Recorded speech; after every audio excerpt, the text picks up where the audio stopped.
News today को आपको स्वागत करुच्ची मु सरस्वती। गोटे दिन 24 घंटा आणिकी पुराणा हो आश्चर्य लगिले भी वैज्ञानिक माने यह स्पष्ट करिसेंती पृथ्वीर घूर्णन वास्तव में धीमा होछि। यार अर्थ दिन अधिक लंबा हेबो किंतु एथिरे आम निदरे व्याघात सृष्टि हेबो नाही।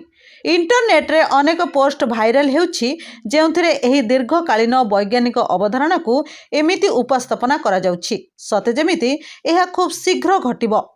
एही खबर लोकों को द्वंद्वरे पकाइछि। यह अत्यंत धीमा प्रक्रिया दैनंदिन जीवन में मनीष यहाकू अनुभव करिबो नाही। एही परिवर्तन पई शताधिक नियुत वर्ष लागि थाए एवं पृथ्वीर घूर्णन धीमा हेउछि अर्थात दिनर 24 घंटा धीरे धीरे 25 घंटे बदलिबो किंतु प्राय 20 कोटी वर्ष जाए यह हेबो नाही।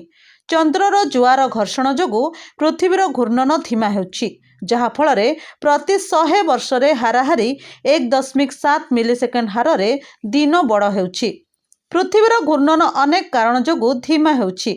पृथ्वीर महासागर गुड़िक उपरे चंद्रर माध्याकर्षण बल घर्षण सृष्टि करुछि जहा पृथ्वीर घूर्णन को धीमा करने सहित धीरे धीरे चंद्र को दूर को ठेलुछि।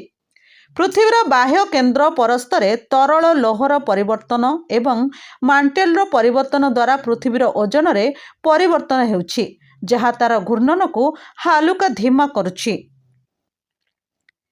ग्लेशियर तरलिबा द्वारा समुद्रर जलस्तर वृद्धि हेउछि। भूपृष्ठ एवं समुद्र मध्यरे ओजनर पुनः वितरण पृथ्वीर द्रुत घूर्णन प्रक्रिया को हालुका धीमा करुछि।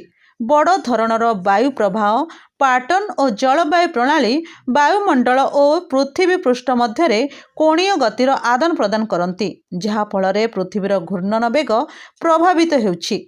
एही शक्ति सबु कोटि कोटि वर्ष धरी मिलित भावे पृथ्वीर दिन को लंबा करुछंती। वास्तव में पूर्वरु पृथ्वी अपेक्षाकृत छोट थिला। डायनोसर जुगरे दिन मात्र 23 घंटा थिला। तेबे दिन जदि हठात 25 घंटा हो जाए समय प्रणाली विषय आमको पुणी थरे चिंता करबाकू पड़िबो।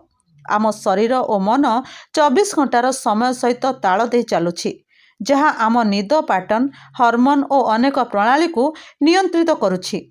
तेणु दिनर अवधि रे जेकोसी परिवर्तन जैविक प्रणालीर तालमेल को बिगाड़ी पारे। Bureau report the news today.